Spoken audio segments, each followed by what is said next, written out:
Ito na ang susunod natin na sasalang walang iba kundi ang pangmalakasang Milmi na si Miles and si Mitch. Dahil dyan, ito ang una kong tanong. Kailan mo na-realize na gustong-gusto nyo na ang isa't isa?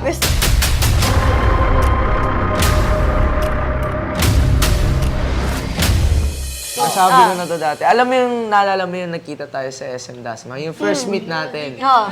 Doon pa lang, sinabi ko na love at first sight na ako sa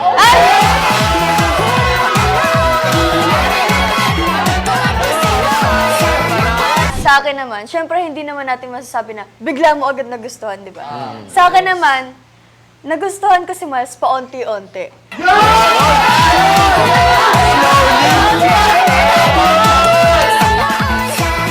Ngayon ba nasasabi mo na gustong-gusto mo na si Miles? Ay! Kahit naman sabihin namin oo, alam naman natin na hindi pa pwede. Safe naman, nice, safe. Safe lang. Ito na ang pangalawang tanong. Ano ang una mong naiisip pag gising mo sa umaga?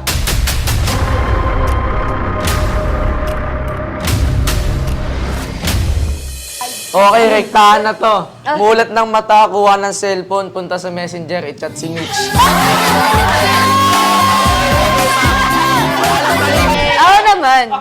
Ako naman. Sa akin naman, syempre, ang una ko iniisip, gising na kaya si Miles? Mag-good morning kaya ako?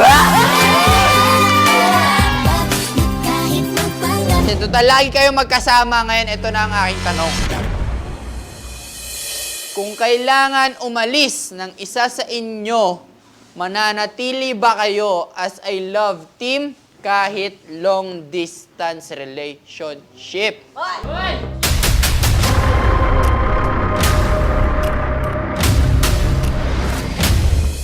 Siyempre naman, lalo na if ever malaki yung opportunity na kailangan niyang kunin kung saan man siya pupunta. Siyempre, I'd still support her everywhere.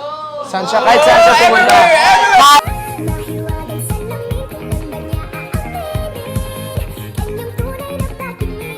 Syempre naman, kesa naman mawala yung love team namin, di ba?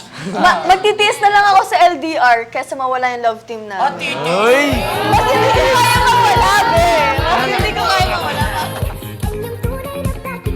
Dahil dyan, ito na ang huling tanong. Naniniwala ba kayo sa soulmates?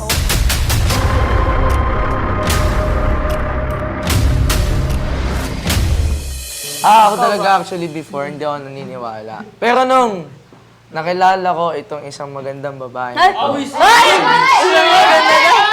Alam mo yung feeling na yung dalawang magnet nagdikit? Ganun. Ganun. Paano yung ticket?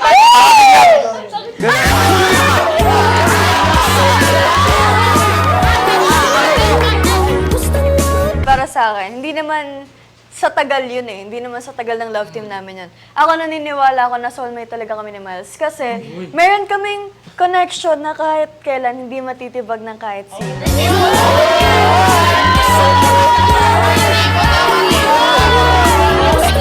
Dito na po nagtatapos ang intense interview ng pangmalakasang Milmi! So ngayong araw guys, parang may kakaibang napapansin Tama. Dahil, kung makikita nyo naman guys, imbis na ang cutie Erndra lang ang sasabak sa challenge ngayon, isinama na namin si JN! Bakit nga ba? Kasi ngayong araw, officially signing off na po ang cutie Erndra. So, kumbaga, ito ang kanilang last challenge sa vlog na to na magkasama silang dalawa. At alam mo ba, Miles, ito naman ang unang araw na magkakasama si Sandra and si JL. At ang love team nila ay tatawaging Sandra!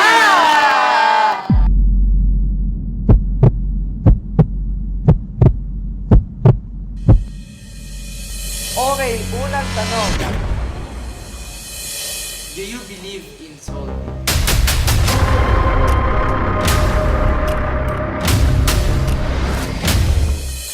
Dati, hindi talaga. Pero ngayon, dahil nandito na si JM, syempre naniniwala na ako.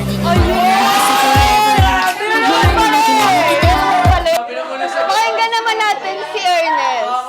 Una-una sa lahat, syempre, nabigla ako sa decision ng management. Hindi ko alam yun na wala na pala yung Erndra, tas may genre na.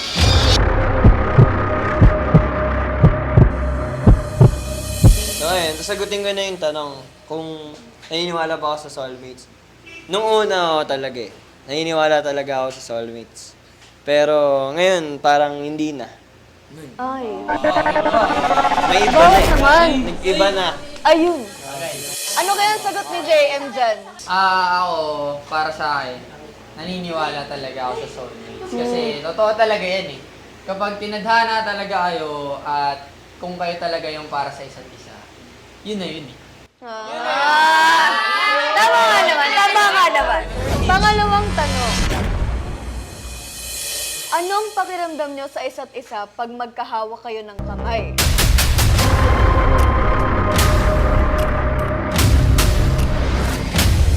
Sa Erndra muna, syempre. Sa Erndra muna.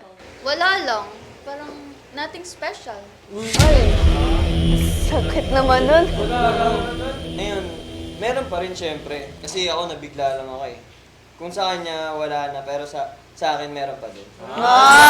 Parang hoping pa din, Pero, kumbaga. wala na. Kay JM naman tayo. Ay, dito Sa sa Jandra Jandra, naman dito sa tayo. Jandra. Sige, malalaman. Kasi parang medyo masakit sa Erndra eh. Ilabas ang kamay, ilabas ang kamay. Ilabas na ang kamay kasi.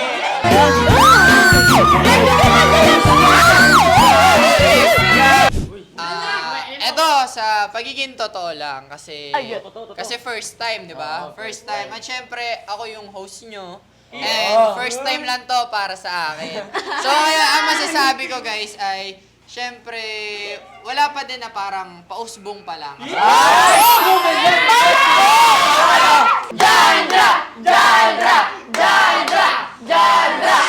Ano bang nafe-feel mo, Ate Sandra? Ano, kanina, nung inawakan niya yung kamay ko, feeling ko talaga may spark. Ay! May spark!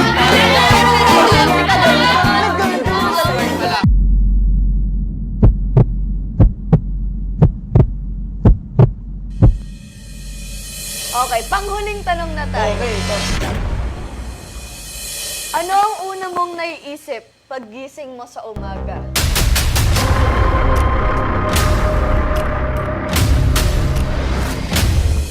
Ate Sandra, ikaw muna. Naisip ko na sobrang blessed ko and then thankful ako sa lahat ng nangyari sa buhay ko and syempre, yung ngayon na ayun, may bago naman akong ka-love team. May bago ng kalawti! Si Ernest naman, ano kayang sagot ni Ernest dyan? Andun talaga yung pagkapasalamat sa Panginoon sa lahat ng blessings na natatanggap natin sa buhay. And then, safe yung magulang natin, yung mga kapatid, yan, family and friends. Okay. Ako, ang naisip ko tuwing pagising ko sa umaga, syempre, una kong naisip si Lord. Si Lord Tama. Then next ko naiisip is yung family ko, yung mga mahal ko sa buhay na ma-message ko sila, makamusta ko man lang sila. And syempre naman, para sa sarili ko naman, tuwing umaga, lagi akong looking forward ko ano ang pwedeng mangyari sa future. Okay. At dahil dyan guys, abangan natin ang iba't ibang klaseng pagpapakilig na ibibigay sa atin ng Jandra!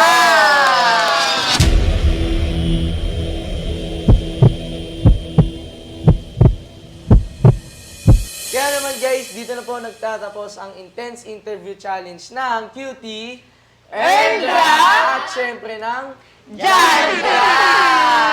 Dito na po nagtatapos ang part 3 ng Intense Interview Challenge! Kaya naman guys, bago kami matapos, hindi ko na lang kakalimutan magpasalamat sa aming mga sponsors. Unang-una na po dyan, ang UPHSD Molino House.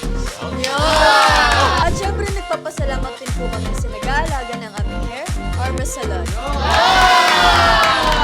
At syempre, nagpapasalamat din kami sa naglalala.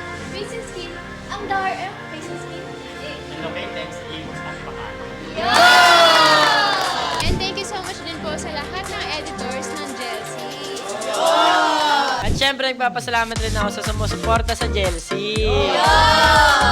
At gusto ko rin i-promote yung sarili kong work, ang SB Nail. At syempre, nagpapasalamat din kami sa pangmalakasang internet namin na ang At syempre, huwag niyo po kami kalimutan sa kaibigan sa mga ito sa amin sa social medias ng Randa. Ibati ko pala sa walang sawang pagmamahal at suporta. Pero syempre guys, bago matapos ang vlog, huwag natin kakalimutan na Bawal